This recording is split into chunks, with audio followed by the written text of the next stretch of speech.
Word Balloon is brought to you by the League of Word Balloon Listeners.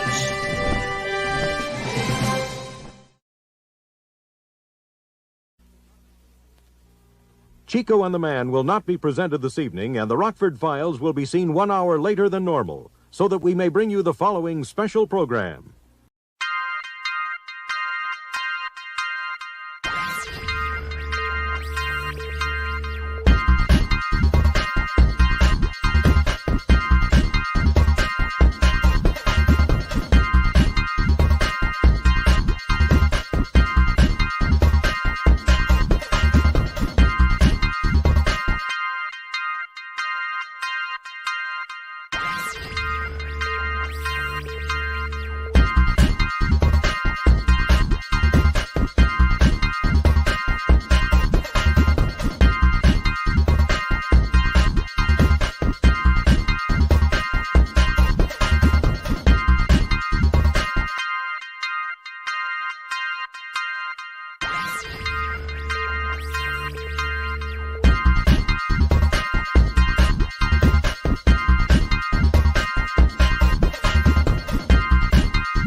Hi, everybody. Welcome back. It's Word Balloon Live. John Suntress here. Really excited about our subject today. We're talking about a new original graphic novel. It is called Heavy Rotation. I'm bringing up the cover in a second. There it is. Heavy Rotation, a love letter to 80s college radio. And that is a subject that is near and dear to my heart and our three guests as well. We have former college radio vets, Barbara Baker and Heather Goldberg, and another vet. They all worked at the same radio station, but she's also the editor-in-chief of Heavy Rotation. And our buddy, the former editor of Vertigo Comics, IDW, the creator of the Minx line, it's Shelly Bond. Good evening, everybody. Good to see you. John. Hello. What's up? Thank you for letting us gang up on you. It's going to be great. I'm excited. When you told me about the subject a couple months ago, in the words of Renee Zellweger, you had me at hello. Because honestly, this was the great thing about, and we can get into it. College radio was its own thing. I know it still exists. I believe that it's different than what it was when we were doing it. And we were part of that 80s period where MTV came on the scene, music videos, and it was a big shift from what happened before our time and certainly what happened in the 90s and beyond. So it's great to talk about this particular era. And I think what's so fun about it is that, John, we've talked about this on many podcasts together. You and I love that comic book and music connection. And that's basically what we're doing with Heavy Rotation. It's a love letter to college radio of the 80s in a comic book format. So it's an anthology and it's on Kickstarter right now. So if anyone is interested, you can check it out while we're speaking. Absolutely. And now you all worked at the same station, and this. Tell Barbara, what station was it, and what school was it? It was WICB Ithaca College. That's Heather's shirts. Nice. Oh, here, I'll zoom in, Heather. Hold on. Nice. There you go. You're solo right now. So yeah, there we go. We see it. Oh, both of them. Fantastic. Nice. And I had those shirts, but I lost them, or my daughter may have stolen them. And I'm not. And I hope she's not watching and hears me say this because she'll be pissed. Mine disintegrated in the wash over the years. Absolutely. Yeah. So I understand. Yeah, we had T-shirts like that too. No, that was the great thing, man. Again, it was also, and don't you guys feel the same way in general? And this still happens now. Your teenage years are really when your musical taste really forms. Oh yeah. And I think by the time we hit college, we're all very confident in what we like, and it was a great venue to express yourself through music. And you want to know who I am? This is the music I play. This is what I like. It was the closest I could get to being a rock star, because Yeah. I do not have the musical chops. I cannot sing. I am a guitar player, and this was the closest thing. And we had such a a wide broadcast range that what was it? 5,500 watts, I think. Wow. Yeah. Yeah, It was like a 25-mile radius. I could be wrong. That's fantastic. If Yeah, not, that's big. No, we had a pretty good range, and it was fun. God, go ahead, Shelby. Excuse me. oh no, I was going to say it was FCC licensed approved, so it was legit. Like it, and I'm pretty Yeah. sure the station continues to win awards. Look at that, I love it. Absolutely. So is that your... Heather. It is. I love it. No, I still have, when I was a freshman in high school in 79. So instead of the restricted license or whatever the designation was back in the day, because I remember the yellow card, mine was bigger, and it was like almost this, like not the size of a diploma, but it looked like something you could put on your wall. And I have mine framed from 1979, and it was a third class radio license, and you had to take a test at the FCC office. So I had to go to the federal building downtown Chicago and take the test and everything. And it's a badge of honor. Absolutely. Having had to do that and everything. So, and like you said, Shell, because we were legit, beyond just opening a microphone and playing music and everything, we had to take transmitter log entries and all that stuff that was, required by the FCC. And then again, in the 90s, there was massive deregulation across the board in every form of broadcasting. It's one of the things that the Clinton administration actually was behind. And frankly, it's one of the few disagreements I had with the Clinton administration, because it defanged the power of the FCC. It allowed more for corporate ownership. And everything that was great about big stations having their own unique sound, that was the beginning of the end, where the corporations just bought all the radio properties. And thank God, actually, in a lot of ways, college radio was like the last vestige of independent music. Yeah, that's kind of like a sad sort of little bit of fallout. I mean, Boston used to have this really great station, WFNX, and they were amazing. But, you have all these conglomerates, and they all play the same music. They all have the same voices, play the same commercials, the same little ads and promos, and it's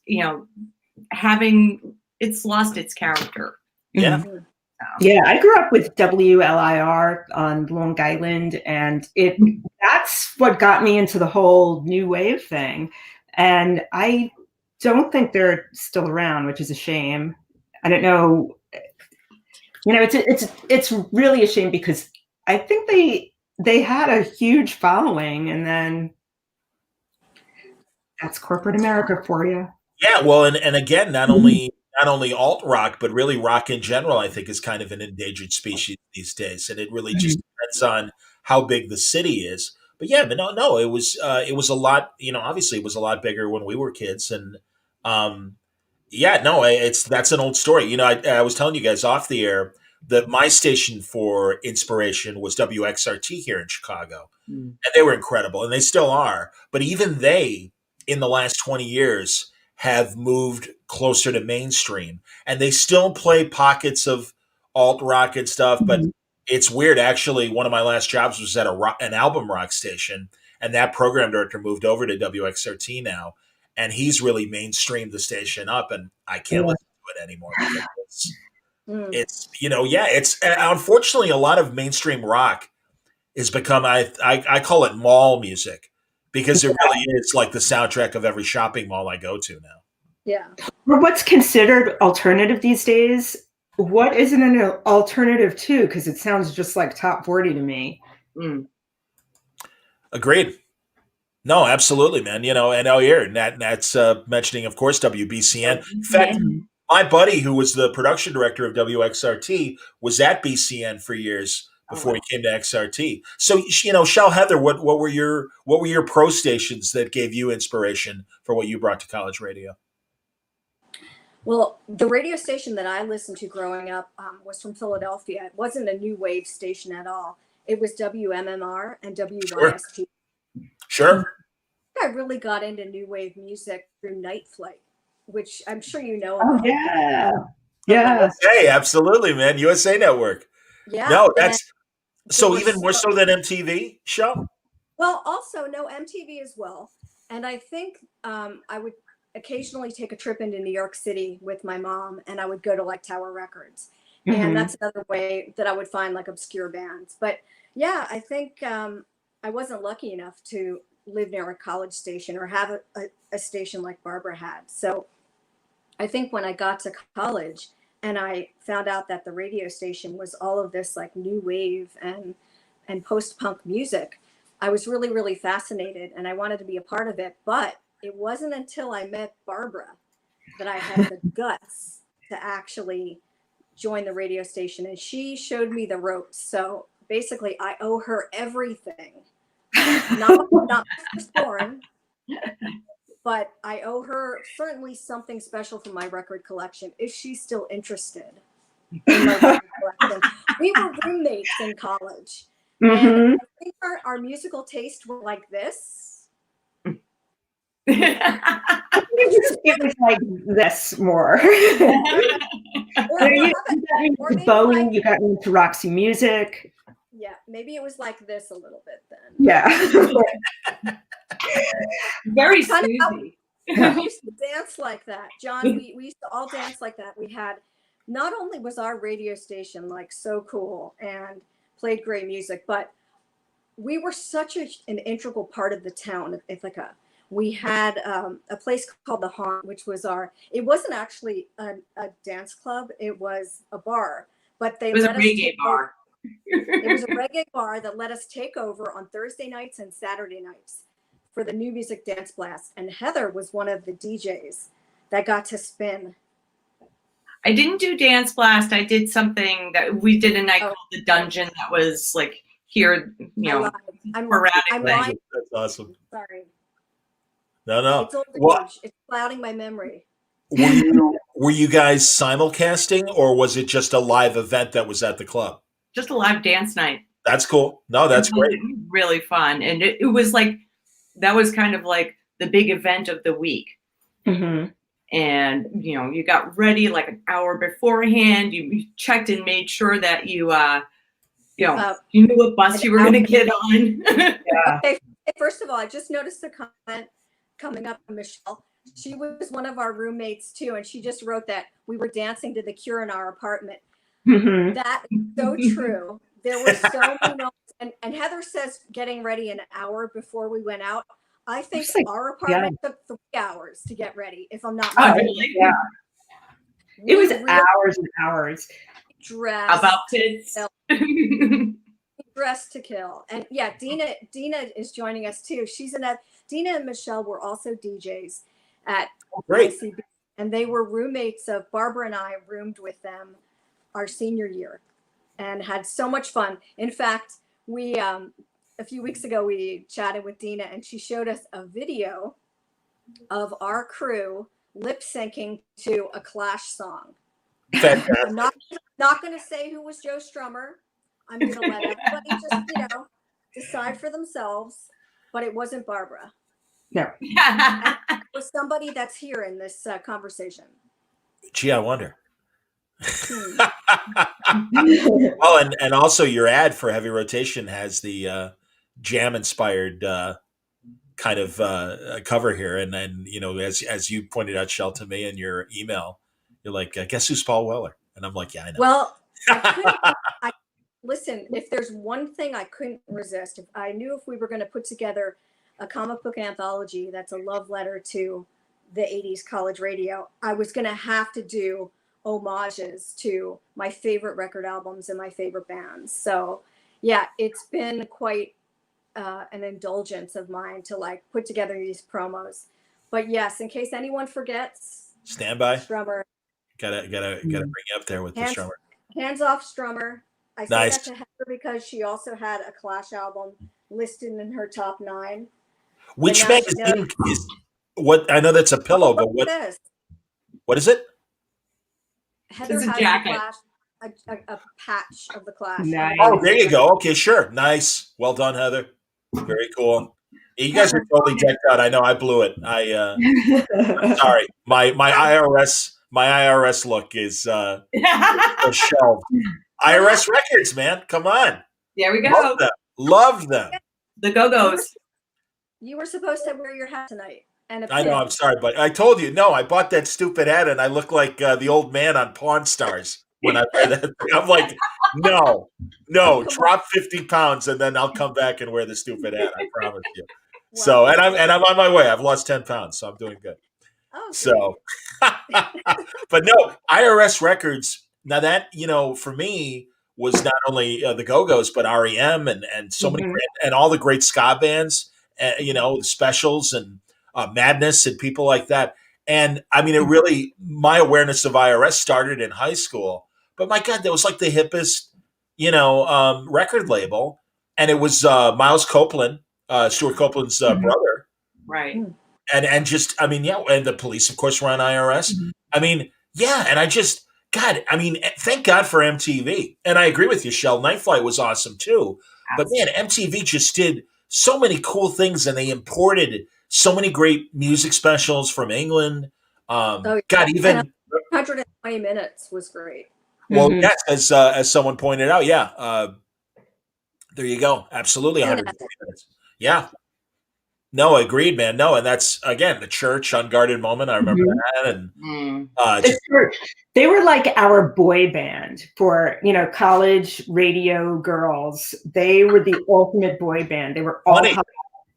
That's awesome. That's fantastic. Oh yeah, my God. And appropriate for college radio. They were. I mean, their stuff still sounds great.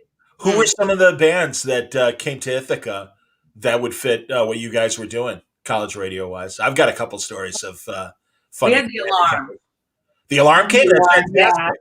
Yeah. Wow. My favorite show was APB. When APB. I remember, like I thought that was the best live show. I know Dean is going to chime in with 10,000 Maniacs. Mm-hmm. I got to do because I also worked at a pro station down in Central Illinois. I went to Illinois State, and we had, as I was telling you guys off the air, Radio and Records was kind of like the billboard of, as the title suggests, radio stations and retail stores. And they had their own top hit list, like a top 40, but ours was top 30. And it was created with a sample of radio stations and record stores across the country, big stations and small stations. And we were asked to be one of the small market stations that impacted the chart. And as a consequence, man, I'll tell you, especially, and again, this was all during my college years, my junior and senior year in particular, and my fifth year, because I was working full time. So I took 5 years to finish my degree. But the record companies would invite us to massive concerts all the time. And one of the great ones was 10,000 Maniacs and Tracy Chapman together. Oh, wow. And Tracy Chapman could not have been shyer, but was very sweet. And Natalie Merchant and the others of 10,000 Maniacs, great people. And it was just like, wow. And they really appreciated it and were very sweet in terms of hey, thanks a lot for playing our stuff. And we're like, come on. I'm trying not to flunk algebra while I'm playing it. It's our pleasure, believe me. Now, John, I have a question for you. When you were first interested in becoming a college DJ, did you have to cut your teeth? Because at our radio station, you had to survive the rookie radio shift, which was the overnight. It was 2 to 6 in the morning. Yep. And actually, that's what I wrote about in the comic book. I wrote a page story called Seventh Dream of Heavy Rotation about what it was like to walk from my dorm, which, of course, was the furthest from the radio station. So it felt like 10 miles to walk there at 12:30 at night. Oh, God. And it was Ithaca. It was freezing. And there was no security. So you could have just been like plucked up and kidnapped, or you could have like, you were walking to the station in the middle of snow or rain or sleet while all of the people were drunk coming back from like dining night. So gotten puked upon. I mean, there were so many things that could have happened to you from your dorm to the radio station, but somehow I survived. And those shifts, actually, they were some of the greatest times of my life, because being in the radio station with all of this music, all of these possibilities of records to play, one of the lines of ad copy that I used for the campaign was Power, Corruption, College Radio, because it's an obvious pun on Power, Corruption, and Lies, which was one of my favorite New Order albums. But you felt like master control when you were at the turntable. Mm-hmm. And what you played and how you segued one song to the other meant everything. Mm-hmm. Perfect segue. No, agreed. If you guys want to build on that, Heather and Barbara, I agree with you. I mean, when I was a little kid, the first time I saw Help, the Beatles movie, Mm-hmm. and when they perform "You're Gonna Lose That Girl" and it's in the recording studio, my head exploded, and I'm like, I want to do a job like that. That's where I want to be. And being a DJ was the closest thing to being in that kind of situation. But even with more power, because you were curating the music. Mm-hmm. And so, and also I did have to do an overnight shift, but I also lucked out that an upperclassman had gone to my high school, and we had a high school radio station, my buddy Gene Stern, who became a force in Peoria radio. Peoria was a nice middle-sized market in Illinois. And he was just getting started in his pro job weekends at the pop station, but he kind of laid the groundwork for me when I was coming in as a freshman, and told the upperclassmen, "Oh, John knows his stuff. He was a mover and a shaker at our high school station. You really need to get him involved." So I became program director when I was a sophomore. Oh, wow. Yeah, and thank you. I know. And seriously, say that now to anybody not of our ilk, and it's like, yeah, whatever. And that was like a big deal. And I even remember on the Venture Brothers cartoon, one of their lame guys was talking to a kid. It's like, I used to be the program director of my college radio station. Oh God! He's like, yeah, get me out of here. Yeah. It's a running joke in my office. I've worked for the same company for 17 years, 16 of which were actually in an office with other people. Sure. And I have a work brother, and he would always tease me when there was somebody new, and he'd say to them after a couple of days, "Hey, did you know that Barbara was a college radio DJ? Maybe you should ask her about it." It is kind of an iconic figure in a way, Yeah. Well, and you say DJ now, and it means something completely different, and it's like you guys spinning tunes at the dance club and everything. And it's like I never wanted to do that, and it's so funny because when it was happening in the '90s, I was like, would I want to? And it's like, no, I didn't want to do that. I mean, and again, much like college radio, making mixtapes, and Shell was kind of throwing up some great cassette images. They were, I'm assuming, of air checks. But that was like another great thing. And certainly I loved in both the book and in the film High Fidelity that's kind of like, hey, let me make you a mixtape. And I was one of those douchebags, absolutely, man, with the girlfriend and the prospective girlfriends and stuff. Yeah, let me make you a mixtape. All right. That really gets me. Yeah. This Maxell 90-minute cassette. Yeah. You're the best.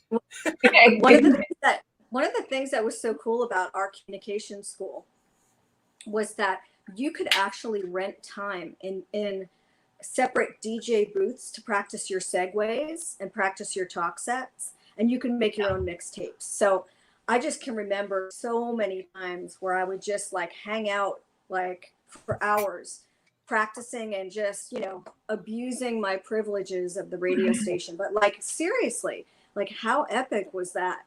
To have a place to go where you could just zone out and make these mixtapes I'm not saying that I had a crush on anyone in college, of course, but you would make mixtapes for various reasons and then call them things, call them like the cool Politics of Dancing mix or Remix. Sure. Nice. And Shelly, you and I were talking this weekend, and I found it interesting because my social circle was the college radio station. I mean, I had other friends in other circles and stuff, but like you said, oh my God, the radio station was our clubhouse. And we just spent ungodly, or we'd be at a party and someone would either get, and it's okay because it's legal in this state now, high or drunk, and be like, "I got a great idea. Let's go to the station and record this." Okay, fine. And then of course you play it back the next day, and it's just a bunch of guys going, or whatever. And there might be a good idea in between the, but yeah, we know it. That was our thing. But you were saying that maybe with the exceptions of people like Barbara and Heather, that the station really didn't hang out as a collective. No, we kind of did in a way, but we were all part of the communications building also had the film department and you had the TV department. And so everybody was kind of it was like one big pool of creative people. And, it was very, very exciting to sort of have those different kind of, disciplines to sort of bounce around at. And I mean, Shelly you were film student first, right? No, I was TVR. No, you didn't do film? Oh, okay. I took a lot of film classes, but I was TVR. Nat Hefferman just chimed in and he was actually saying that he people that worked during the vacations and through the summer had more of a clubhouse atmosphere. Oh, absolutely. Yeah. That makes sense. My buddy Kaz is here, Memories. And yeah, Kaz worked at the college station and he also worked at the pro station that I was telling you guys about. Regarding radio and records, I was telling them off the air. We played a lot of, it was an adult contemporary station. And at the time, Michael Jackson's Man in the Mirror was a big hit. And my station manager didn't like the song. And it's like, I don't like that song. You gotta lower the rotation and not play it as often per hour or whatever, during a shift. And I'm like, you realize this is the We Are the World of this year. And he's like, it rocks out at the end. I don't like it. And I'm like, all right, fine. And Epic Records, the radio rep, would just badger me for a month. And you are keeping our song from being number one by not playing it in a heavier rotation, because we would report our playlist and that literally would impact the number positions of songs. And I'm like, sorry, what do you want me to do? I'm like, it's either that or lose my job. And I like you guys, but I like money, and I want to work in this business. Capitalist. So, yeah, jerk. I know. I should have quit on principle. Absolutely. So no, but it was just ridiculous things like that. So I want to ask, because back to the graphic novel. Tell me about your stories. What are you guys putting in the book? I'm going to throw this one over to Barbara, as Barbara was the first person I reached out to help me put this amazing project together. I want to correct you first, John. It's not a graphic novel. It's an anthology. It's a periodical. It's a 48-page compendium of short comics, illustrated prose, games. There's going to be a 2-page Tales from the Listener Line column, which is fun. But over to Barbara, because I want her to talk a little bit about the story she wrote. Go ahead, Barbara. So my favorite band when I was in college was Game Theory, which is a really college radio band. Very, unfortunately, very few people have heard of them. But whatever. So senior year, they came out with an album, and I was really excited. But the album came out at the beginning of December, and I had to at that point, even though it was the end of first semester senior year, so I still cared about school, and I had not a pot to piss in, so I didn't have the time or money or anything to buy the album. And Glenn, was he a music director or a program director at the time? Let's see. Yeah. I'm surprised he hasn't Music told us director. already. Station manager. Yeah, he was in a, so our buddy was in a big position, and he says, he calls me over one day and he said, "Hey, we got 2 of these. Do you want one?" And it was the Game Theory album, and it was like the angels were singing. I think I was crying tears of champagne, and it was actually, I'll show you It was- the one. Wasn't that one? Oh, excuse me. Hold on. Lolita Nation. So this is still my favorite album, 30 Oh, years there later. you go. Wow. And Shelly got me a necklace with the album cover. Nice. Oh, I'm so bummed. I thought for sure this might be it. So there you go. No, I'm That gonna hold center is a it. good That's one, the too. second- That's strike 2 for John. Thank you. Exactly. Please keep score. 2 mistakes so far. Exactly. I didn't want to embarrass you, but strike 1 was when you called it a graphic novel. I can appreciate that. Exactly. No, I understand. I'm sorry. Go on, Barbara. Yeah, just picture being, 21 years old and getting something that you love and getting it for free. Right? Well, It was a pivotal moment in my life. It really was. It must be said that Barbara's story is written as like a prose story, and the artwork is by Anna Pachowski, who is a phenomenal artist. And I can't wait for everyone to see how she captured Barbara and Game Theory in the DJ booth. It's the me I wanted to be. That's great. No, You were that. that was who you were when you had those Absolutely. The huge glasses. Absolutely. No, that's awesome. Heather, how about your story? Mine is, I remember when Shelly and I were talking about this, or she was talking about doing this idea. One of the things that happened while we were there was the Space Shuttle Challenger disaster. Oh, yeah. And the newsroom was right across from the radio station. And it was filled with, students who were doing news on the stations and stuff. And just the sense of being completely gutted by that moment. And it impacted everyone, and it was broadcast everywhere. And you were just transfixed and horrified at the same time. So that night, anyway, I had my 2 to 6 shift, and I played Starman. Wow, sure. I opened with my show with, and the story is just kind of like about a little bit about what happened with the Challenger and how much Bowie meant to me, and how music and events can come together.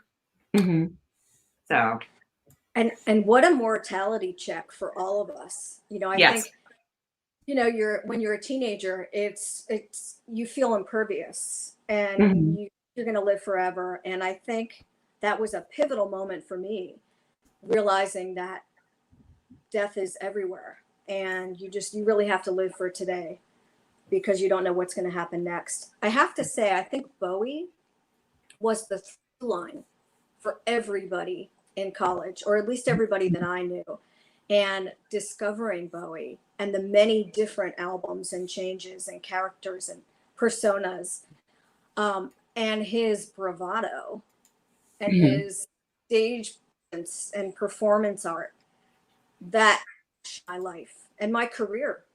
So I think we can all agree that like Bowie was number 1, even though you think of Bowie in the, that was the other great thing about ICB. We played a lot of punk and new wave and post-punk and industrial and goth, but like we would always play old Bowie, and a radio shift wasn't right unless there We was also an played old Bowie Velvet background. Underground too. Yeah. Oh, sure. For old stuff, absolutely. Yeah. Velvet Underground. Well, also the ephemera we got beyond the albums themselves. And in fact, that's why I found this picture of Scary Monsters. And I believe this was like, one of the things that the label released to promote Scary Monsters, like a postcard and everything. And no, and then the posters we got and stuff. And, you're right. No, Bowie was absolutely one of those incredible like people that was so distinct. You couldn't help but pay attention to his stuff.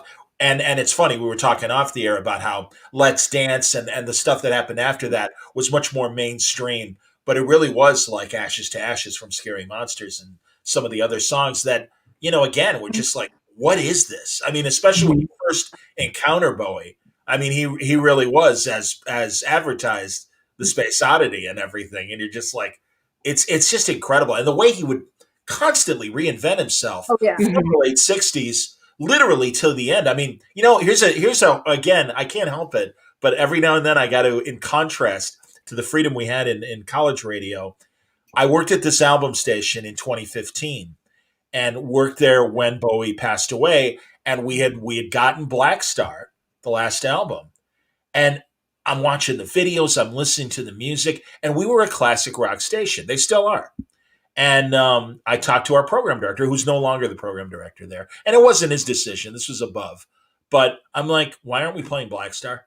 And it was, well, we're a classic rock station, so we really just play the old hits and stuff. I'm like, David Bowie is a major force in classic rock. What are you doing? And it's like, no, I understand what you're saying, but our focus groups tell us they really just want to hear the hits.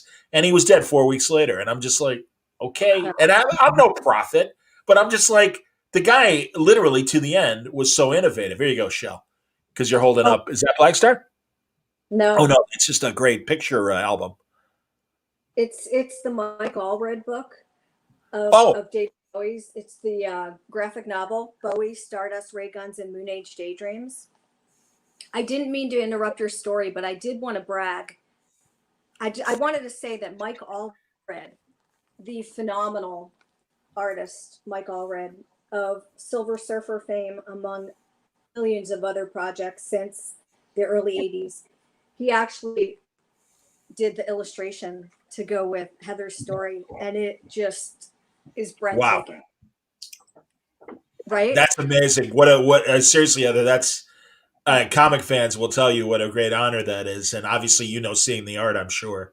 It knocked me out of my boots. He's the best. He's my Doc Martens. I was going to say, he knocked you out your Doc Martens, fantastic. That's excellent. You guys, platforms. Do you guys remember The Young Ones, the TV show? Oh yeah, yeah. How great that was in the mid '80s, and all the bands that showed up and everything. Neil and Vivian and all those guys. Absolutely. Great comedy, and absolutely of this time and everything. No, it's and another thing. I was telling you guys off the air. My station, I kind of had to convince a good segment of our DJs and even part of the management to go into the alt rock direction, because I learned, we talked about off the air, College Music Journal, the Bible of college radio, and such a great resource for us, but also, and you could post your playlist there, and you felt big because here was a publication that was national and stuff, and your playlist was mentioned, and this is what we were playing. And it really was explained to us from our at my high school station. Our mentors were the Northwestern University radio station, and they really explained. They're like, the labels really need you to break new music. That's high school and college radio's role. So I had a couple years of experience doing it at my high school station, and just had to bring that philosophy to our college. So we had this hybrid of mainstream and alt rock, and it worked. And it was, thank God, because, with the influence of new wave in general and MTV, a lot of bands would lean into that. And you had, not only the original Der Kommissar, but you had After the Fire doing Der Kommissar, and songs like that were totally mainstream. But, it was like their attempt to kind of be an also-ran of the real bands that were making cool, real individual music and stuff, So there you go. Another empty observation. So a fascinating observation. Oh, thank you. Thank you very much. Actually, for Mike Allred fans, we're going to be revealing his art tomorrow. Hey, awesome. And I have to tell you, Mike, I held up the book. Mike must have illustrated Bowie thousands of times. He and I actually, he was my first friend in comics when I was an assistant editor back at Comico. He was a DJ living in Berlin. He was Wow. working, he was in the army, and he was a radio DJ. And connected because I had to reject his samples for he submitted some art samples to Comico, and it was so, I felt so bad, but he was also quite young, and my bosses told me to write him a very nice rejection letter, so I did. But at the bottom, I gave him a form letter, but at the bottom I wrote in my, a special note that says, hey, I think your art is so cool, and I bet you dig Bowie, your characters look like Bowie, and we started a friendship. And so I can say he's like one of my first friends in comics and one of my best friends in comics. He's the older brother I always wanted. And we're like super simpatico with music and film, 60s mod. He's one of the greatest guys on earth, the nicest guy. And I'm glad we're recording because I want this on record. The Bowie he did for Heavy Rotation is the most magnificent mercurial Bowie he's ever drawn. So keep your eyes peeled tomorrow because we're going to show it on Twitter. Awesome. Fantastic. Actually, go on Twitter then. Well, Okay, great. Finally, we tricked Barbara into joining Twitter. Fantastic, exactly. Are Shell, are there stretch goals that you wanted? Because thankfully, I mean, very quickly, there is an audience for this because you met your goal. Congratulations on that. That was really amazing. I didn't expect that. We funded in 3 hours, I think. It was really great. We're concocting the stretch goals.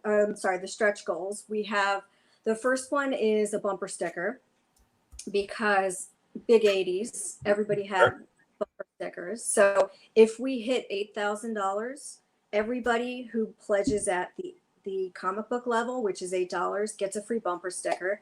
But Barbara and Heather and I were talking about some other very cool things we can add. So I'm not allowed to say anything yet.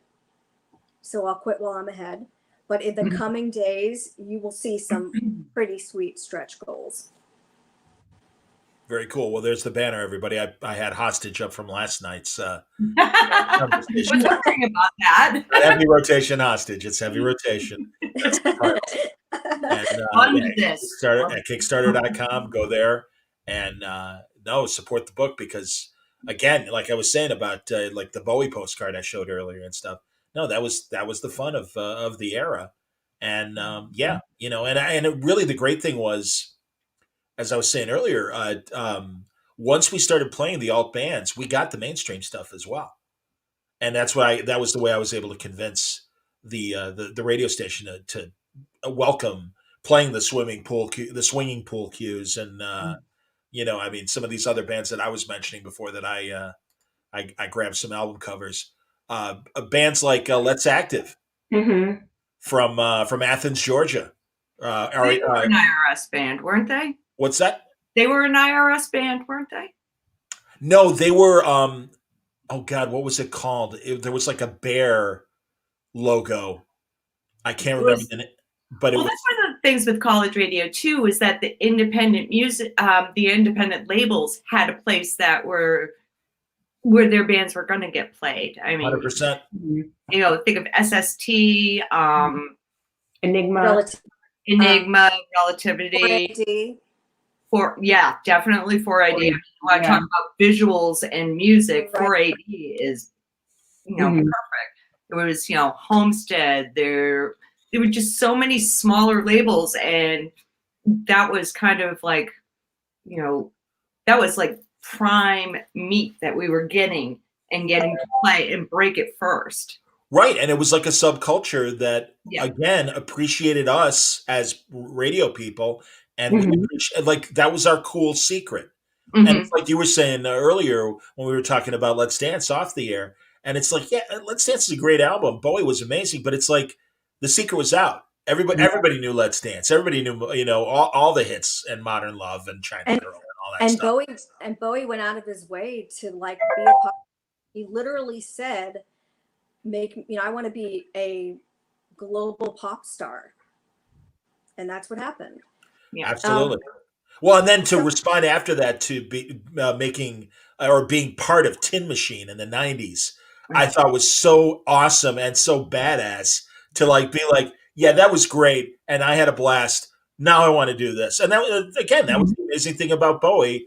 He listened to his muse and just was just like, nope, don't care, going in a different direction, doing something else, and it's like we're on the ride, man. Go ahead. I'm sorry, Shel.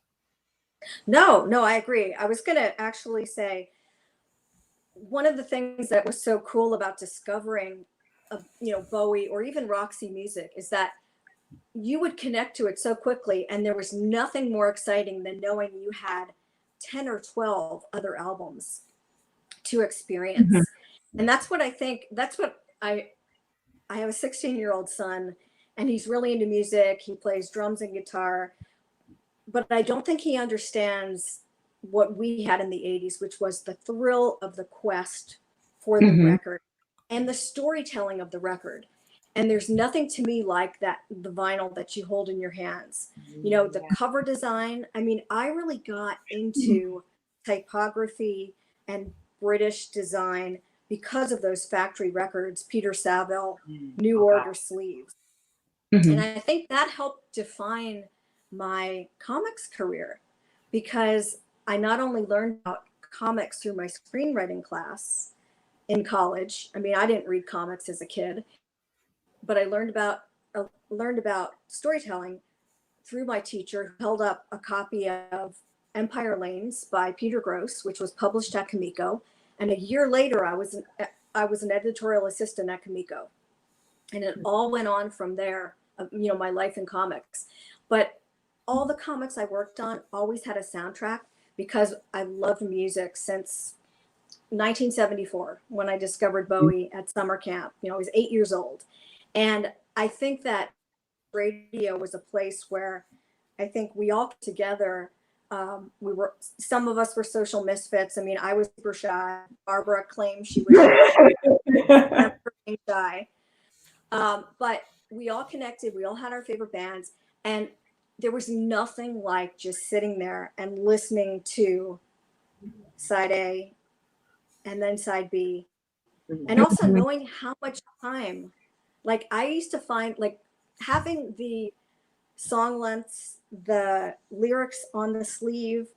I mean, my God, I loved the Clash so much, from the jump, because all of the things, they loaded their songs with story, with politics, with ideas, and with an urgency about the world around them. And I think that is an art, and in some ways it's a lost art, because we don't have albums like available to us like we used to.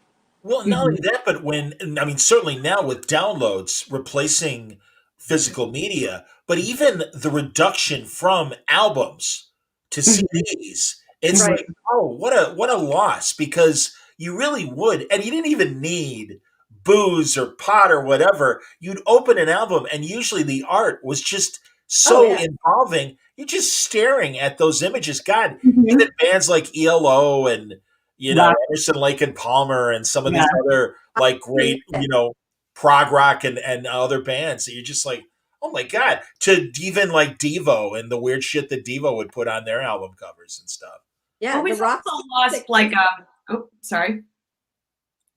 Oh no, sorry. go ahead. No, we also lost liner notes.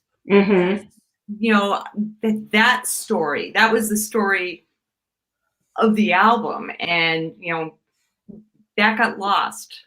Absolutely. We used to see those on the great 60s albums and the 50s, and that's just gone now. Oh my God. That says there's more to this song than the song itself. Right. Yeah, they were amazing essays. Wouldn't it be great if somebody made a coffee table book of like, labels like the Blue Note Jazz label, and just reprint all the liner note essays and the various things that were written about the art, along with the art. No, I agree. That's your next Kickstarter, John. That's your next Kickstarter. Oh God! Again, we got to find the person that's got the rights to all that stuff. I know, and truly, I'm constantly looking for labels that don't exist anymore and wonder if they are public domain or not. In fact, this past weekend, another and I don't know, and I'd be interested to hear what your guys' record store was, whether it was Tower or one of the the Oh, corporate franchises or whatever. But we Reebok. had go ahead. It, my favorite record store in Ithaca was Reebok Records. Okay. But there was also Chelsea too. Chelsea, yeah. So yeah. was Chelsea the chain, and was Reebok? Was No it chain. Reebok? Okay, they're both independent. Both independent music stores. We had Record City in Skokie, and it sounds like a car dealership or whatever, but it was fantastic, and it had every genre. And the manager would get imports from overseas. So we heard Kate Bush, 12 months, God, longer than that, years before "Don't Give Up," the Peter Gabriel duet that she did, and we were just learning about a lot of British bands. And Ultravox came and did an album signing at the store, and I was saying, as far as labels that don't exist anymore, and this has nothing to do with music, but it was just some of the kitschy stuff that used to happen on vinyl. There was a series of albums, Roulette Records. For people who don't know, you guys probably know the notorious history behind Roulette Records.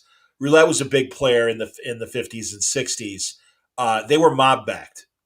And they were like the guy who got screwed. One of the biggest artists of Roulette that got screwed the most in the 60s was Tommy James of Tommy James and the Shondells, where he had million-selling records and didn't even see pennies of his royalties because it was such a lousy mob-backed record contract.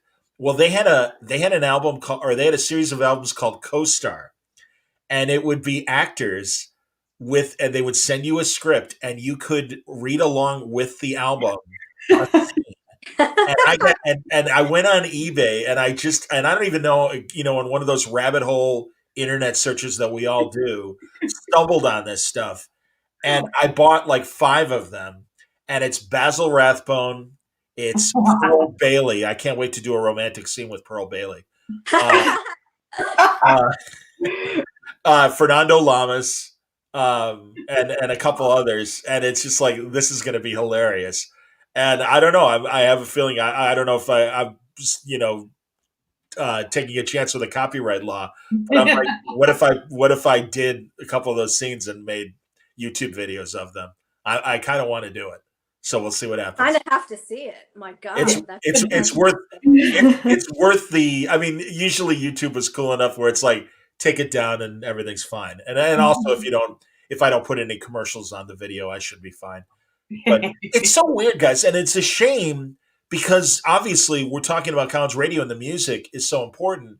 And I wish that there was some way to have a playlist. I mean, you could obviously create a playlist, Shell, and I'm sure you're going to for the book. But I mean, that's the shame of it. I've talked to our friend Dave Gibbons about. Did you edit, Shell, his mod book? I did not, but he gave me credit as a fashion consultant, which was super sweet. He actually, my boss at the time, Karen Berger, was the editor. Karen and Dave were such good friends, and so I didn't take offense. But he did consult me on occasion. And now I'm blank. What was the title? He had a dress like this, I think, on the main female character in the book. That's outstanding. It was, because it was about the mod era, and Dave was a mod. Yeah. And honestly, as Dave is famous for Barbara and pardon me, and I've got the banner up right now. I apologize. Or I've got Bobby's comment up. Excuse me, Bobby. There we go. But Dave co-created Watchmen, and I don't know how aware Heather and Barbara are of that. But the book, and was it the originals? I'm blanking on the name of the book. Yeah, the originals. Yeah, it was the originals, and it was all about the early '60s British mod scene. And I talk as much about the originals with Dave as I do Watchmen, because Dave's the only mod that I've ever gotten to know on a personal level. And I'm like, Dave, tell me everything. And from like Quadrophenia, that movie is about the mod era and the scooters and the gangs that developed there. Yeah, he lived it. He's like the original Trilby and everything. I know he's amazing. He's I loved such a it. great storyteller. Absolutely, man. No, it's really funny. Oh, there we go. Newberry Comics. Maybe that was the store by you guys. I don't know if it was. That's fantastic. And my buddy Will McCool, one of my buddies from Sports Talk Radio, saying, "Oh, that's my nickname on the sports radio station." Shaky. It's great when I go to comic conventions, and I know the people that heard me on radio because it's like, "Are you Shaky?" And I'm like, "Yeah, I am actually." I've heard worse nicknames. Did you say your radio name was Shaky? My sports radio nickname, because I had been out of radio professionally for a couple of years, and I had some wilderness years, and I got back in working for first the sports station and then WXRT, the rock station. And I've told you my meeting Brian Ferry stories and things. Shelly's heard these stories. Well, listen, What? it wouldn't be a podcast. It wouldn't be a Shelly and John show if you didn't regale me with your tale of meeting Brian Ferry. Barbara, you might need some smelling salts after he tells the story. Yeah. It was a Saturday night. I was producing one of the sports shows, and we had a back entrance to the radio station that was right next to the sports studios. And we were on a commercial break, and I hear this pounding at the door. So I answer the door. There's Brian Ferry just by himself, and His heart is still beating. He looked amazing. And he was it was Saturday night, and he was in town for shows. So I'm assuming, unless he came early and maybe the show was later that week or whatever. But it's Saturday night, and he's like at our back door, and it was like 8:00 at night or whatever. And he's like, "Hello, is Terry there?" And meeting Terry Hemmert, she's in the Rock and Roll Hall of Fame, actually, as one of the great DJs of Chicago, sweetheart of a lady, and was coming in to do this private pre-recorded, interview with him. And as I'm saying, "Oh yes," I hear Terry literally running to the door. "John, I got it. And I'm like, "Okay, yeah, no problem." Really nice to meet you, man. And that was my encounter with Brian. But yeah, she like, "John, I got it." Was she like swooning? No, but she was flushed and she had this gigantic grin on her face. Absolutely no. Seriously, like Terry interviewed all the living Beatles when George was still with us. Wow. So everybody but John. She was really like the one of the great Beatle experts of Chicago. Again, our station was so big, we got Paul McCartney to cut a promo saying, "Oh, I've always wanted to do a radio show with Terry Hemmert." And it's just like, we had to pick her up off the floor when we played her that. And also, there are commercials. You can find them on YouTube. It's for WXRT. Our program director, Norm Weiner, came from Boston, cultivated a huge friendship with the Pythons because the Pythons had difficulty breaking through New York, especially with their comedy albums. And their first film, and now for something completely different, was just, greatest hits of all their TV sketches and stuff. They couldn't get New York interested. This is before they exploded on public TV. So the A&R person from Playboy Records, it was Playboy Records, got wise and like, okay, if we can't break through in New York, we're going to break through Boston. And Norm was at the time the rock station program director of Boston. So he hosted this like media night at his apartment, threw a bed sheet on a clothesline as a screen, played it now for something completely different to all the tastemakers of Boston in the early 70s. They all backed it. They're like, these guys are hilarious. So Python was just indebted to Norm Weiner, our program director. He moves from Boston to Chicago. We had a series of TV commercials, and Michael Palin is the star of them. Oh, wow. And it was hilarious. And the whole concept of the commercials were, you're tired of listening to album rock. You've heard all these songs 1,000 times. XRT, we play, and he's holding up an album, and he's like, we play shiny, brand new records. And he holds up a soggy frozen pizza, and he goes, to think this used to be Stairway to Heaven. And you hear the opening guitar strums of Stairway to Heaven. I'm telling you, it's on YouTube. You can look it up. It's very, very funny. And so, again, we had these incredible relationships. And like I said, working there for 10 years was like living in a Monkees episode. Brian Ferry would show up. Elvis Costello, Tina Turner, John Fogerty. Lyle Lovett was really good friends with several of the DJs, and he would come and play acoustic sets 5 feet from me. John Hyatt, Ray Davies of the Kinks. I mean, it was incredible. This 10-year period, and then on the sports side, meeting all these current and past sports legends. So I was, a pig in shit. I mean, this is like, I know. Sorry. All right. I guess that'll be it for me. I'll be speaking for the rest of the program because that is striking. He mentioned the S word. I'm sorry, buddy. Sports. All right. It's okay. I forgive you. But I want to take this moment to pivot because I have a little section I wanted to try. I'll make it quick, short and sweet, but this is one for the old school crowd. I'm going to call it the song most likely to, and I'm going to go around the room. I'm going to start with Barbara. What is the song most likely to get you on the dance floor? From our Bizarre Love Triangle, New Order. Okay. Heather? Mm-hmm. The song most likely to get you on the dance floor. Most likely to get me on the dance floor would be Age of Consent, New Order. Oh, good choice. John, it's all riding on you. Oh, wait, you've had 3 strikes already. Exactly. Right. And also I'll even admit I can't pick one because unless I was dating, I was like not on the dance floor. I was dating. But I can't say I was encouraged. I mean, again, that's why I became a DJ. It's like, I'd rather not dance if that's all right. So if I may, Will McCool was a guy who worked with me at XRT on the score, and he had the same experience. Juliana Hatfield showing up at the back door. Exactly, man. There you go. And also he remembers when Tina Turner showed up at the station. That and honestly, Fogerty. I mean, come on, CCR. Good Lord. And this is when Senator. Pardon? Brian Ferry. Yeah, let's go back to. Well, yeah. No. And I'm with you, man. I'm a massive Roxy fan, and all the friends I made were incredible. Oh, I was going to say when we were talking about liner notes, another great thing was we had Robbie Robertson in studio. Oh yeah. Yeah, and we, obviously he's hanging out, and they're interviewing him for an hour, and we were playing something off of the album was Somewhere Down the Crazy River, and he's looking at the liner notes, and he goes, "Do you have a pen?" And the DJ's like, "Yeah, sure." Frankie Lee, our DJ Frank, and he writes in the liner notes, "Incorrect. Actually, so and so played guitar on this song. I know I was there, Robbie Robertson." And so that note is still at XRT and everything. Just fun stuff like that was just always happening. Or we got to know Squeeze, Difford and Tilbrook. They were amazing and really sweet guys. And oh my God, I'll be honest. And again, another.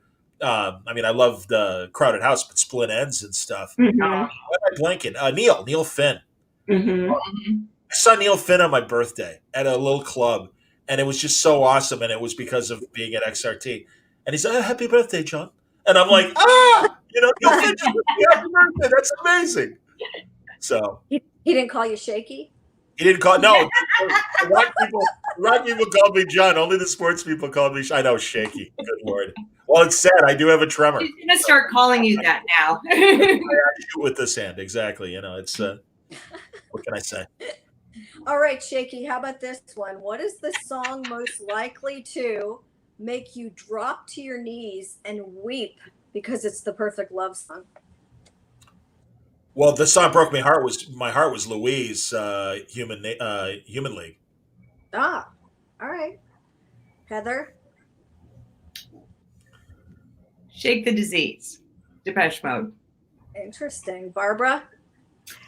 I'm going to say Heartbeat by King Crimson. Ooh, good. That's a good one. Yeah. All right, my final question. Wait, what's yours? What's yours? What? Everybody. What was your song? You can't hold on this. Yeah. Strike one. Right. Okay. The song to get me on the dance floor. The song most likely to start every radio shift. The Magnificent Seven by the Clash. Oh yeah.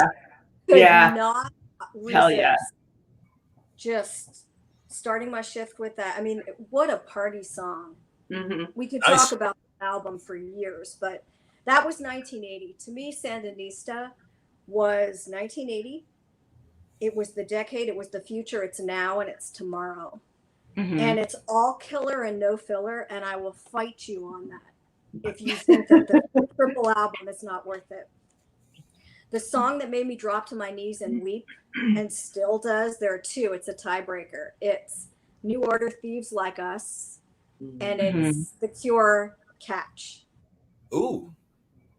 I might be done. Message of Love, by the way, would be the song that would get me on the dance floor by the Pretenders. Yes, that's a good one. I loved the Pretenders. You know, once again, forgive me, XRT. Again, an unbelievable moment.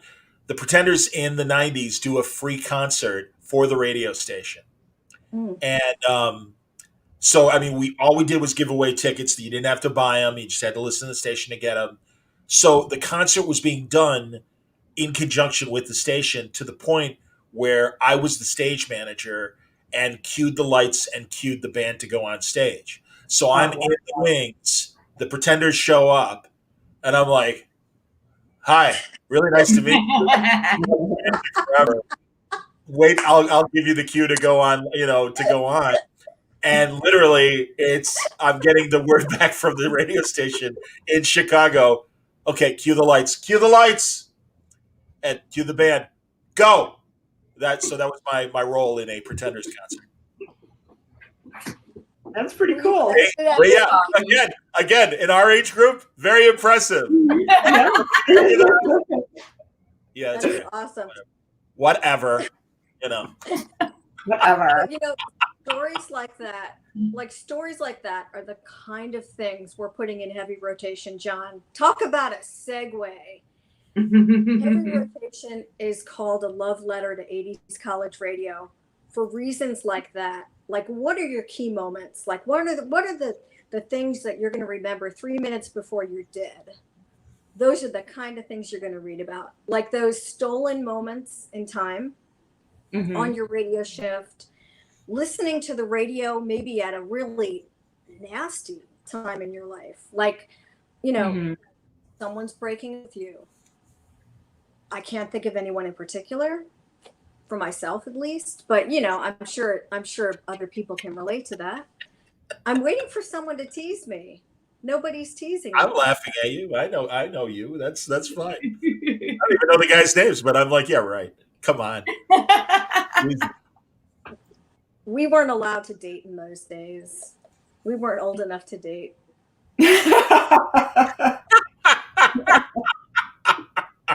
Not to 30. That's fine.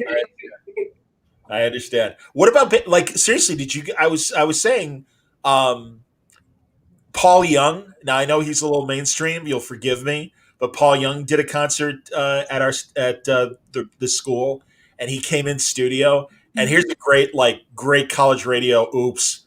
At the same time of his hits, Mike Rutherford from Genesis had his Mike and the Mechanics band. And their first album, they didn't have actual photographs of the band members. They were kind of digitized because it kind of coincided with Silent Running had that song had the whole kind of 1984 sci-fi kind of post-apocalyptic kind of thing going in it. So the album kind of reflected that imagery. And they had the band members listed, and it listed Paul Young, and we're like, okay. And so I wasn't conducting the interview, but I was helping research. And I'm like, you got to ask him about playing on Mike and the Mechanics. And isn't that interesting? Because it's such a departure from Love of the Common People and Come Back and Stay and all of his hits. And it was great because he had his 80s gigantic hair. I mean, he had, seriously, four hairstylists had to have coiffed that dude. I mean, it was just insane. I mean, I never saw women with great hair like Paul Young had. And he's like, and we're like, yeah, so Mike and the Mechanics, what was that like working on that project? And he's like, no, sorry, wrong guy. And was pissed. Oh my God. And we're like, okay, sorry. We didn't realize. I mean, we're all squeaky teenagers and stuff now. And Paul Young, and it's like, Hey, you could have been nicer. F you. So I don't know. Did you guys have like bands come in and be at the station? Not really, not that much. We were in the middle of upstate New York, and I think the closest major city was what, Syracuse? Okay. See, we were Yeah. between Chicago and St. Louis, so we lucked out that a lot of bands would like squeeze us in, and we got great bands. We got Stevie Ray Vaughan when he was just breaking out, and we had him even at a local club, and we're like, this is amazing. And Peter Gabriel came solo, and Genesis, and that those were cool. And then I one of my favorite, more in line with college radio, it was the UB40, but the Psychedelic Furs opened for UB40. So that was a great double bill. That is a great double bill. Yeah, Now, that was, I love the bird. Heather brought up a really good point about one of the other great things about ICB was that we had specialty shows. And there was a lot of progressive type music that we could feature on these shows that I think were like an hour long. Yeah, we did Independence Day, which was all indie labels. We had The Sound of the Fury, which was the punk one. We had City Rhythms, which was a Saturday show, and it was I think it was like 4 hours, and it was you want to talk about breaking new music. That was when like sort of hip hop and rap was really starting to sort of break out, and you had Public Enemy, and so that show which in upstate New York, I mean, they were playing music that they wouldn't have had access to. So, I mean, we had jazz. We had jazz shows. And a couple different, at least 2 or 3 types of jazz shows, like fusion. And I think that's where the term innovation really meant something. And what I found really interesting too, in our very early communications classes, I just remember learning what it meant to be an early adopter or an innovator, or an early or a late adapter. And I loved how the station took on that moniker of the station of innovation, being at the forefront, being a trendsetter. And I really think that back in the mid 80s, that was like a huge thing to be able to take everything from 70s Bowie through punk to post-punk, industrial, techno, synth pop. I mean, new romantic, goth, industrial. We covered it all.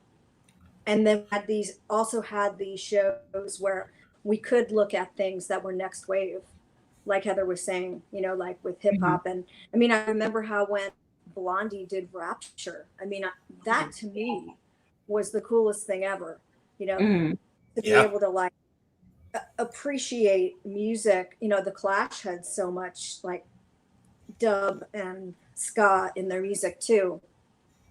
That's how you innovate, when you take chances. That's what I try to do with comics too, just to kind of to go back to the rotation for a second.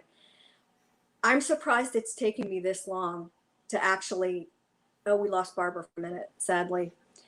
I'm surprised. I'm surprised.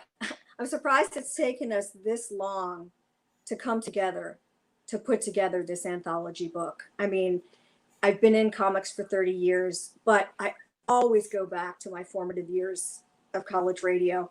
And those bands, stick to my bones for a reason. Like you said, John, it's like, it's coming of age, it's ennui. It's like when you're starting to really feel comfortable with yourself, and the music is the soundtrack to your life. And I got to say, it continues for me.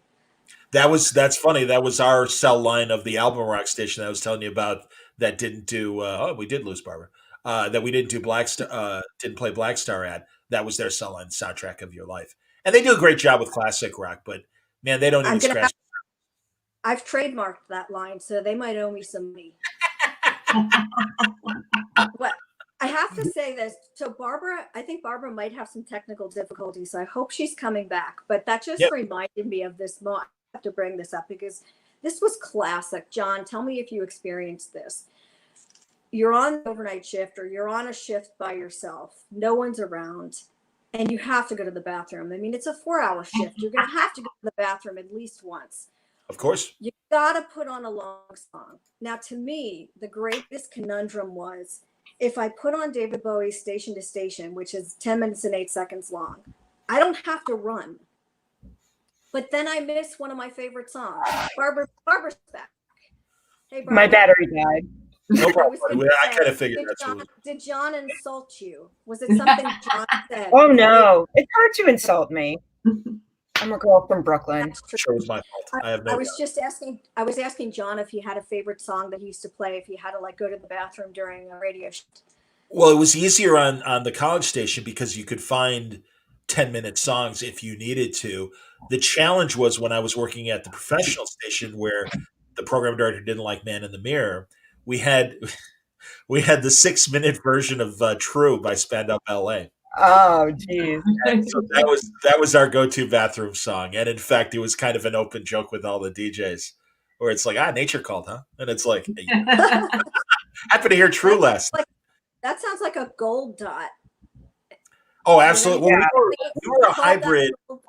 We called that a gold dot because it was like a super mega popular mainstream hit. Oh, that's funny. You see, yeah, and we did. We were talking off the air. Yeah, we definitely dotted and categorized our songs: heavy rotation, moderate, light. We had a classic rock category at this professional station where I played True. We did, it was an adult contemporary station, and it was a combination of oldies, adult contemporary oldies, and modern songs. And we had the 6-minute 10cc "I'm Not in Love." That was, or maybe like 5:50 or 5:55. So, if you really didn't need a lot of time. I think that's the the one benchmark was like 6 minutes, you think? Yeah, they would like 6 minutes or more. We didn't have we didn't push it with like 5:30. Exactly. Well, like A Year of the Cat. I know there's a long version of Year of the Cat, but we didn't play it, unfortunately. So those are the only ones that are coming to mind as far as the contemporary station. I remember playing Al Stewart now. And the poor guy, and listen, man, we're all getting old. And as I was telling you guys, I'm dealing with middle-aged puberty with poor Al Stewart. I'm sure he has false teeth. What's that? We were not going to mention that. That's all right. You were the one that mentioned that. I will call myself out on because of what I'm about to say about poor Al Stewart. I saw this great video on YouTube of Al Stewart looking back at Year of the Cat and time passages. The poor guy has false teeth now. And I'm just like, fuck, we're getting old, man. The guys we grew up with, they're like, they got false teeth. And I remember when I did Year of the Cat. I'm like, oh, man. Wait, Barbara, what was your go-to song for like a bathroom break? Moments in Love by Art of Noise. Yes! I remember playing that during an overnight. And I went to the bathroom, washed my hands, rubbing vigorously for 30 seconds, like you're supposed to do. And coming back, and there was still plenty of time. I could have run around the block. That was a long song. It was a long song, but that was one of the perfect ones for that. Absolutely. Yeah. Even though you didn't want to leave. Yeah. I'm laughing at a comment that just came up, and I will not read that comment. Well, that's why I'm putting them up for Will's point, and that's essentially what we're talking about, unfortunately. But Will points out that if you really need to go to the washroom, Alice's Restaurant is a fun. I'll clean it up. That's all right. Washroom? Absolutely. I do say washroom. I kind of conditioned myself to say, because bathroom, I don't know, always just sound like bathroom. It's just like Bathroom. Like let's like at least smarten it up a little bit. But the washroom. Lavatory. We call it the WC around here. I married a Brit, which should come as no surprise to no one. We actually have it on our door. WC. That's cool. Water closet, absolutely, man. Very nice. I love it. Does Philip know? Shelly, have I talked to you about? And this is a great documentary, a music doc. Well, actually, more the lifestyle, and it's a couple decades before college radio. but this amazing documentary. It's called My Generation. It's narrated by Michael Caine, and it's all about swinging London in the 60s and what it was like to be a celebrity in the midst of Mm. it. And Paul McCartney, Keith Richards, Joan Collins, Twiggy, all these great Brit celebrities from the swinging London period. And it's so great because even McCartney, who can't help but be a Beatle, but one of the most natural documentaries. And Michael Caine is the thread line and basically the narrator of it. It is so good. And Wait a second. Oh, it can't be any better than Long Hot Summers, the new documentary on the Style Council. Because John, I have to stop you again in your tracks. Come on. John and I were talking a few days ago for 3 hours about this phenomenal documentary. Go on. We were. No, Bud, I knew. Seriously, I saw it earlier in the month, and I'm like, it came up in conversation. I'm like, I can't believe I haven't told Shelly about this. I'm like, I gotta let her know. And it was so funny because she didn't have Showtime, and I'm like, you've got to get this. It's amazing. And I know what kind of fan you are of Paul Weller. I am a massive Paul Weller fan of the Jam and his solo stuff. And it's so good. And they also did one. I don't think it's on Showtime anymore, but they did one on XTC a couple years ago. That was equally. Yeah, I did hear about that. Yeah. I mean, currently they've got a great one about John Belushi. They've got a great one about the Style Council one. They have an amazing one about the Go-Go's and the LA punk scene. And it's so good. And they are candid as hell, and everything they liked about working together and what they didn't like, how much they partied. It's fantastic. And the various hookups they had with other bands and stuff over the years, amazing. And then also Motown one about from the late 50s to the early 70s when Motown moved to LA. And it's all the Detroit years. And it's literally Berry Gordy and Smokey Robinson and several of the great stars that even had passed away within the last 5 years, because Mary Wilson is in it. And another Motown great that died in the last couple of years. I can't remember right now. I met Mary Wilson, and she was awesome because I gave her the chick hands shake of when you're shaking hands with a woman in terms of let me be delicate. She's like, don't shake hands with me like that. Put your hand out. And I'm like, yes, ma'am. Yes, ma'am. I busted my chops for like a minute, and I was dying laughing. She's like, am I right? I'm like, you're absolutely right, ma'am. I'm very sorry. Shame on me. But it was like Mary Wilson. Oh my God. John, I hope you don't mind. I wanted to mention again, just another shout out about the Kickstarter. Of course, buddy. Awkward segue there. Apologies. I wanted to also ask everybody what their favorite perfect segue was. But before that, I just want to shout out again to people who might have just started listening to this podcast. We're doing this incredible Kickstarter called Heavy Rotation. It's a love letter to college radio. We're DJs from 92 WICB from the years 1984 to 1989, 90. 80, and I think a couple people, there's Rod Perry graduated in 90, I think. Yeah. So we kind of cover that 80s, the decade. And it's not only really inexpensive. I mean, so many Kickstarters are like $40, $50, $80, $100. We have levels for every bank account. For $1, you give us $1, we send you a postcard. And the postcard, by the way, has artwork featuring the cover by the greatest comic book artist to be born on this planet, walking the earth, that I happen to be married to. Philip Bond, in case people aren't familiar with his work. We've got the $3 PDF. We've got the $8 hard copy of the comic book. It's 48 pages. And then we have a swag bag, which is a signature for all the Shelly Bond and Philip Bond off-register press productions. What's in a swag bag? Pins. I'm pointing to the wrong side of me.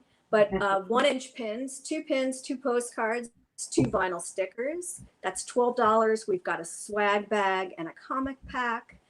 We've got a special deal called the Party Pack. If you want to buy 5, you save $10. It's only $30. So it's a Kickstarter that's a labor of love. And we wanted it affordable for even college students, because let's face it, we were all broke. We've been there.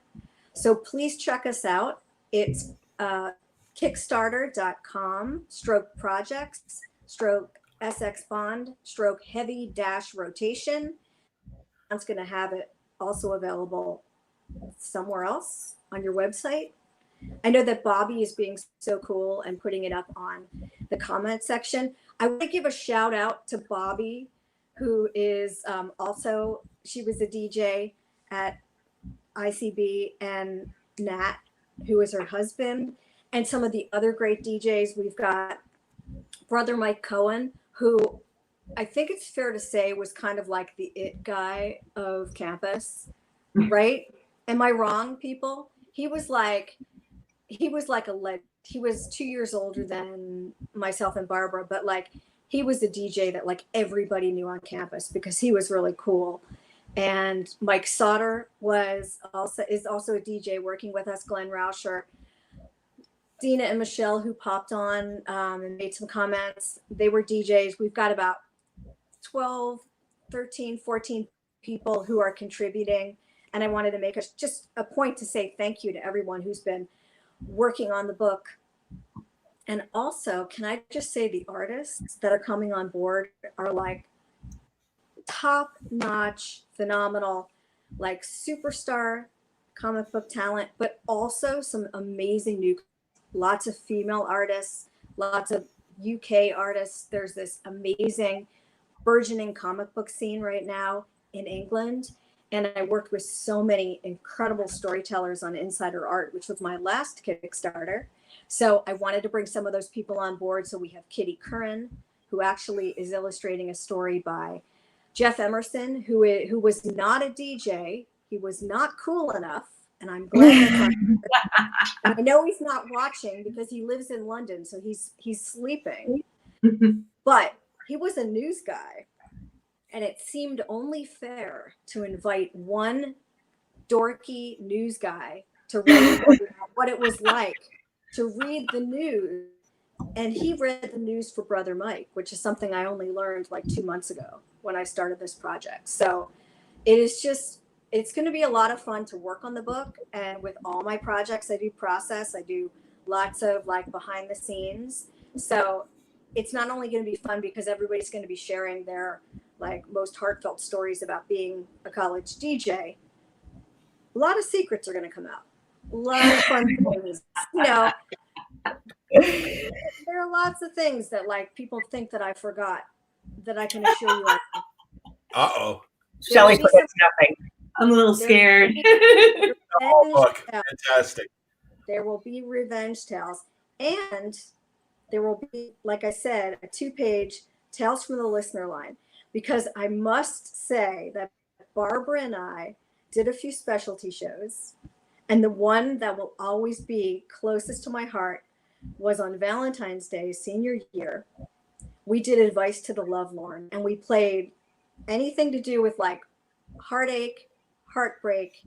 And we took calls from the townies and from the college students who begged us for advice on how to solve the problems of their love life. And we were experts, of course. We were. And I remember that playlist. I want to find that playlist, Barbara, because I'm sure it is classic.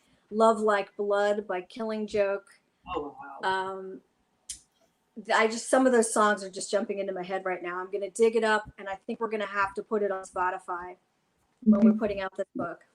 That's great. No, I would love that. I think that's amazing. Hey, Ramsey makes a good observation. The relationship between comics and music is longstanding. Why do you think there's such a match? Maybe the popular understanding of comics and pop singles as disposable culture could be subversive. Absolutely, man.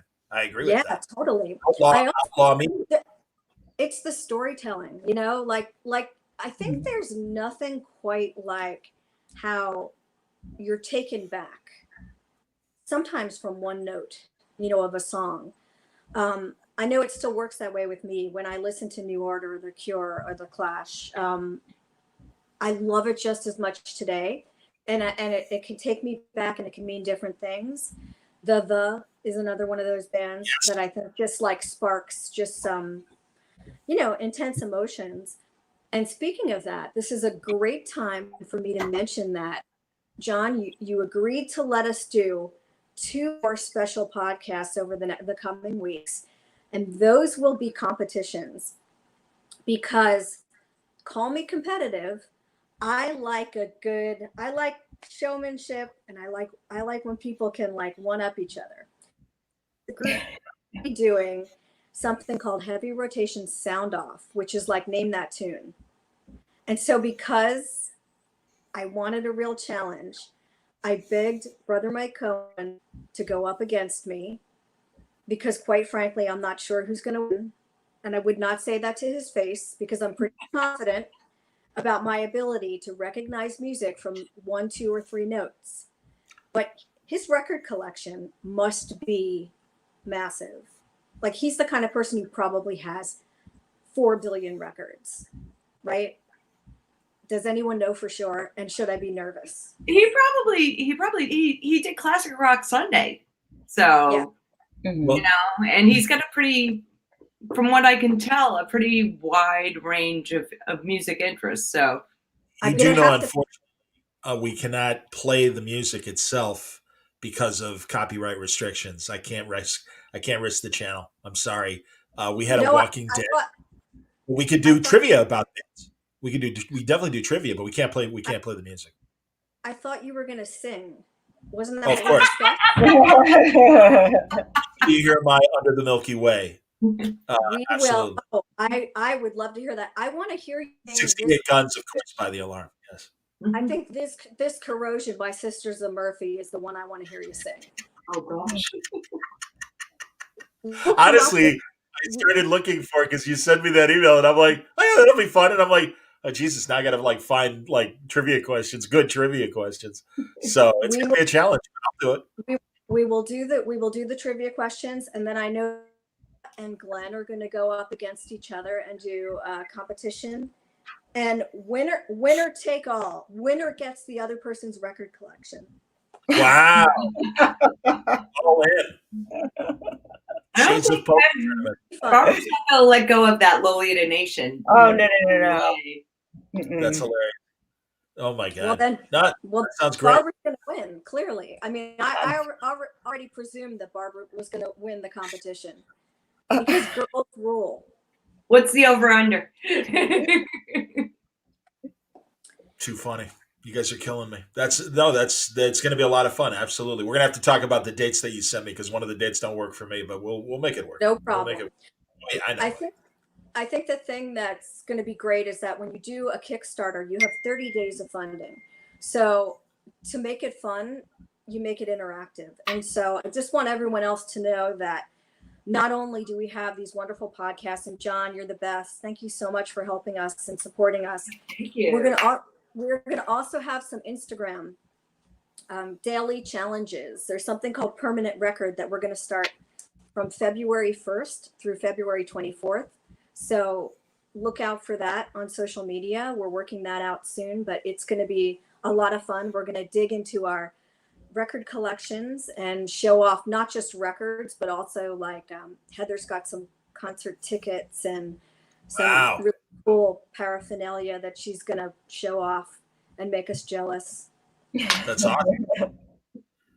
That's fantastic. So, I was a big button guy. I don't have them anymore, unfortunately, but I had my IRS logo button and all the various, the special Madness and my favorite ska bands. Absolutely. Well, I think one of my prized possessions is I have a journal it's the Rave Ups, the book of your regrets. It was given to me by the faculty manager, Chris Wheatley, just before I went to London. He's like, here, you need this because you need to write down what happens in London. So. Wow. Okay. I want you to open up that book. No, you have to right now open up the book, go to one, read one line. Go for it, Heather. I know you have it in you. You're brave. Oh. Let's be subversive. There she goes. I can't even read my handwriting. Oh. Okay, I got one that I can read. Liverpool tomorrow. Yes. It says it all. Very nice. Did you do That's the it. Beatles tour when you went there? What? Did you go to Liverpool and do the whole Beatles tour? Oh yeah. Yeah. Penny Lane, John Lennon's house, Strawberry Fields, the whole thing. You bet. That's awesome. Very cool. No, that's amazing. That As was- much of an Anglophile as I am, I've never been to England and regret it because I would love to see all that stuff. Yeah. Yes. Well, we can if we raise enough money, John, who knows? Maybe we can send you on the heavy Like send this rotation. boy to camp? Absolutely. Yes. Send this boy to Liverpool. Absolutely, please. It's the heavy rotation never summer camp. There you go. Heavy rotation summer camp. I love it. There might even be a special tap dancing. There might be a tap dancing tutorial in there for you as well, John. You never know. Yeah, the littlest camper. I understand. I appreciate that. Very funny. Guys, it's great. Heavy rotation, the compendium, 48 pages, Kickstarter. I'm going to put the link back up before we wrap here. But I've enjoyed this conversation greatly and your memories, and they dredge up my my great memories as well. Where the hell is it now? Bobby, there you are, Bobby. Bobby's got the link for us. Right? Bobby, you Excellent. rock. Thank you so much. Absolutely. Yeah. And, no, really excited to continue to talk about this when we do our trivia contest. That'll be great. And yeah, thanks for bringing up some amazing memories of one of the best times of my life, and clearly you guys feel the same way about your college radio experiences as well. So very cool. Absolutely. Thank you, John. Thank you, John. Thank you so much. My pleasure, guys. Thank you very much. Oh, is that You a are ball? number one. No, Whichever way it is. you're number one again, John. Oh, thank you. That's lovely. Thanks, Shaky. Thank you, Shaky. Yeah, my. I know. I'm going to regret letting you know about that. That's all right. Thanks, everybody. A couple hours from now, we're going to do another Word Balloon Live. We're going to talk to Jason Inman about a new project that he's got going on. So stay tuned to this channel for the next Word Balloon update. But until then, stay safe, stay happy, stay healthy. Thanks, everybody. There you go. We'll close. Wave. And stay what? Stay new wave. Indeed. The 87 Tide. They've just moved